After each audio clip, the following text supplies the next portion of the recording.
واتقوا الله الذي تساءلون به والأرحام إن الله كان عليكم رقيبا يا أيها الذين آمنوا اتقوا الله وقولوا قولا سديدا يصلح لكم أعمالكم ويغفر لكم ذنوبكم ومن يطع الله ورسوله فقد فاز فوزا عظيما اللهم صل على محمد وعلى آل محمد كما صليت على إبراهيم وعلى آل إبراهيم إنك حميد مجيد اللهم بارك على محمد وعلى آل محمد كما باركت على إبراهيم وعلى آل إبراهيم إنك حميد مجيد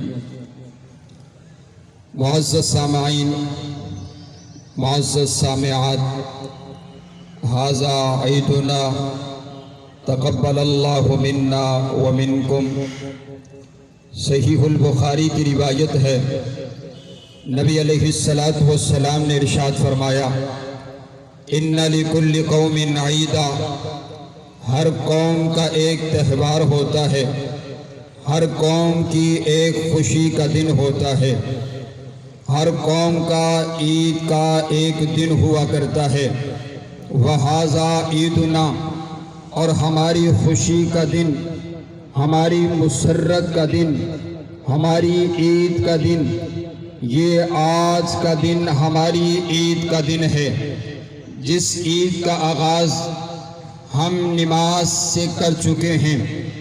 مختلف مذاہب کے اندر مختلف خوشیوں کے دن، تہواروں کے دن ہیں، لیکن ان کے تہواروں کے دن کسی کے میوزک میں گزرتے ہیں اور کسی کے اپنے اپنے انداز میں وہ اپنی اپنی خوشی کو مناتے ہیں، لیکن ہماری عید کے دن کا آغاز اللہ کے فضل سے نماز کے ساتھ ہو چکا ہے۔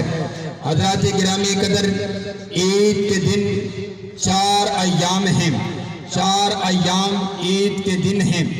آج یوم النحر ہے اور اس کے بعد 3 ایام ایام التشریق ہیں۔ ان تینوں دنوں کی خصوصیات نبی علیہ السلام نے ارشاد فرمائی ہیں۔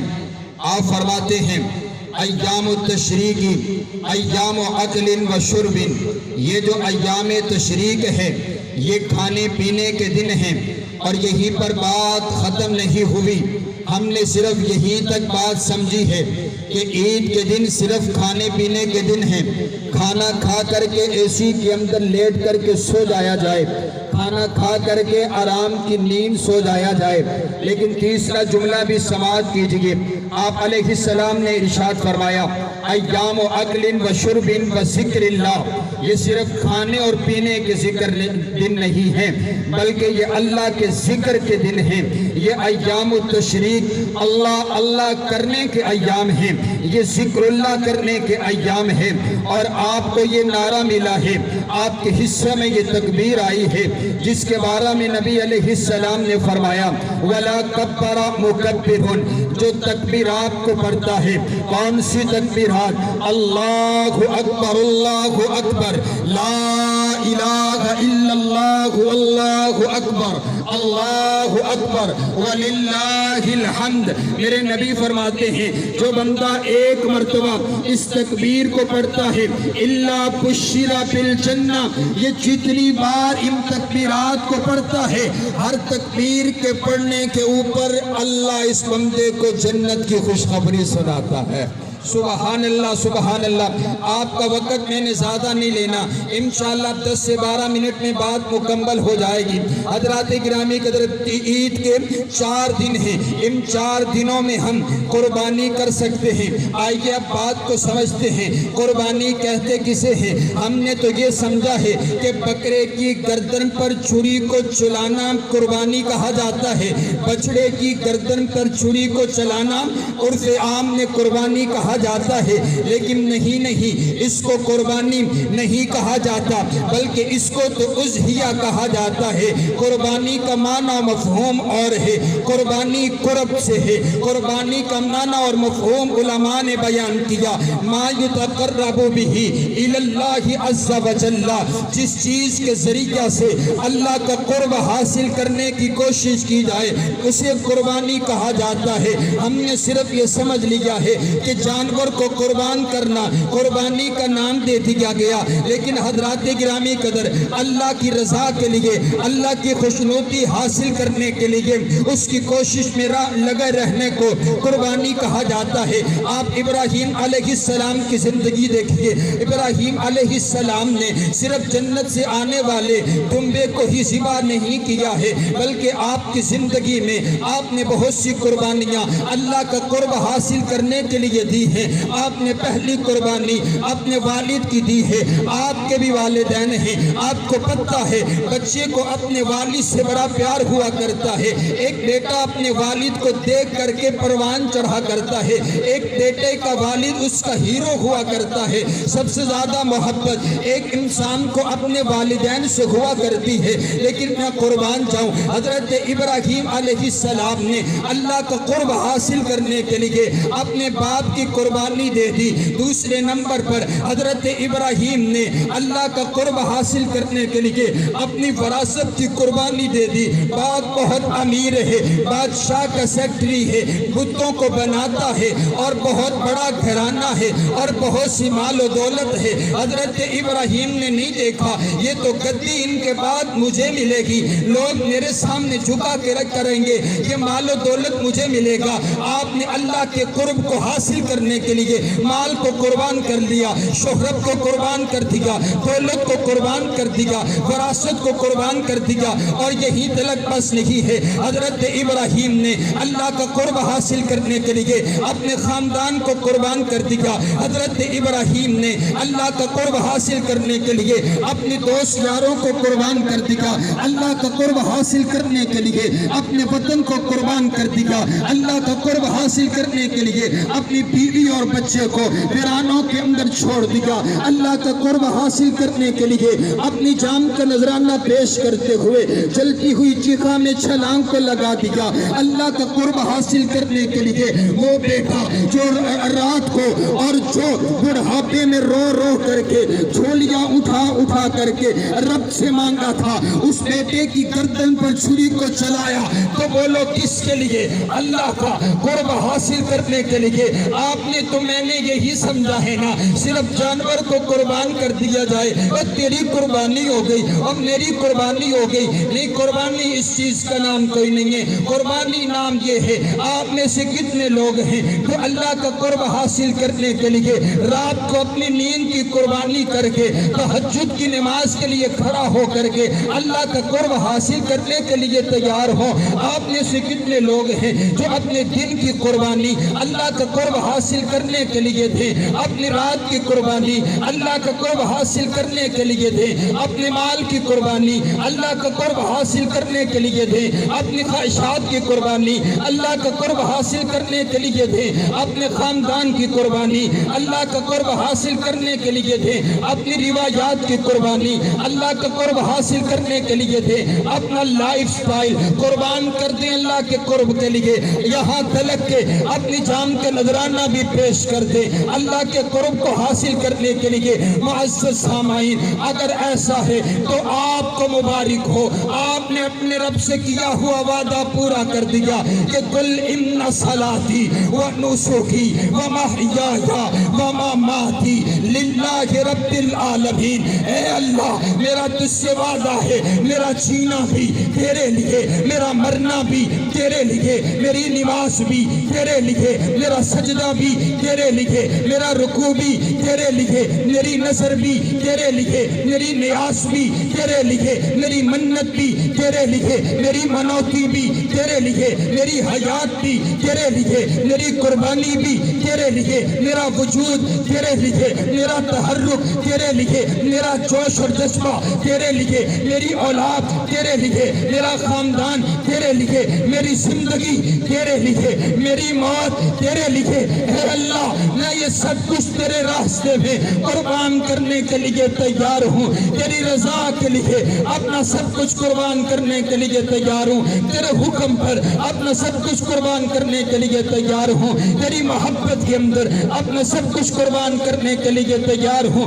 اگر تو ایسا ہے تو پھر آپ کو مبارک ہو، آپ کی قربانی کو اللہ نے اپنی بارگاہ میں قبول کر لیا ہے۔ لیکن اگر ایسا نہیں ہے، اگر ایسا نہیں ہے، ہم اپنی نیند اللہ کے لیے قربان نہیں کر سکتے، ہم اپنی اولاد اللہ کے لیے قربان نہیں کر سکتے، ہم اپنا وقت اللہ کے لیے قربان نہیں کر سکتے، اگر ہم اپنا مال اللہ کے لیے قربان نہیں کر سکتے، تو یہ تو پھر چھوٹا سا بکرا، یہ چھوٹا سا بچڑا، اس کی رب کائنات کو ضرورت ہی کوئی نہیں ہے۔ کائنات کا پروردگار کہتا ہے لن ینال اللہ لحومھا ولا دماؤھا ولکن ینالہ التقوی منکم۔ اعلان فرما دیجئے مجھے گوشت کی ضرورت کوئی نہیں ہے، میں نے یہ نہیں دیکھنا، کائنات کا پروردگار یہ نہیں دیکھتا ہے کہ حاجی صاحب نے 10 لاکھ کی قربانی کی ہے، یہ نہیں دیکھا جائے گا کہ انہوں نے تو بہت زیادہ میرے راستے کے اندر جانور کو قربان کر دیا۔ کائنات کا پروردگار گوشت نہیں دیکھتا، کائنات کا پروردگار جو ہے نہ اس کو گوشت پہنچتا ہے نہ اس کو لہو پہنچتا ہے، بلکہ اس کو تو وہ تو کائنات کا پروردگار دلوں میں جھانک کر کے دیکھتا ہے کہ یہ جو بندہ بکرے کی گردن پر چھری کو چلا رہا ہے، اس کے دل کے اندر میرا ڈر کتنا ہے۔ قربانی کا ایک ہی مقصد ہے کہ جب موقع آئے، دستور آئے، تو پھر سبھی کچھ اپنے پروردگار کے حکم پر قربان کر دیا جائے۔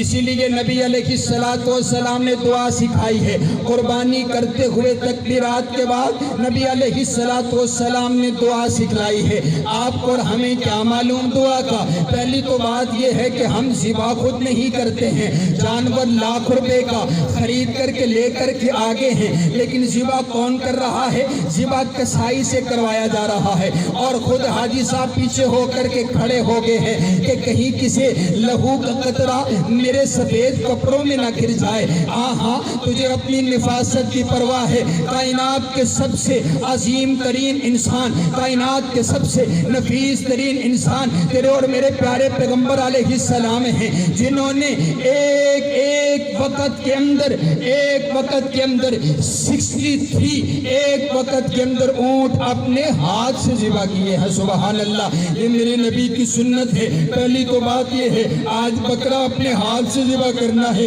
آج بچڑا اپنے ہاتھ کے ساتھ ذبح کرنا ہے، اور یہ دعا پڑھنی ہے جو دعا نبی علیہ السلام نے سکھائی۔ اس دعا کا ترجمہ آپ کو سمجھ آ جائے گا، اور میری پوری تقریر کا عنوان آپ کو سمجھ آ جائے گا۔ میں قصے اور کہانی سنانے کے لیے نہیں آیا، میں آپ کو یہ بتانا چاہتا ہوں کہ قربانی کہتے کسے ہیں، قربانی کس چیز کا نام ہے۔ نبی علیہ السلام نے دعا سکھائی، آپ فرماتے ہیں انی وجہت وجہی للذی فطر السماوات والارض حنیفا وما انا من المشرکین ان صلاتی ونسکی ومحیای ومماتی للہ رب العالمین لا شریک لہ وبذالک امرت وانا اول المسلمین۔ یہ دعا پڑھنی ہے۔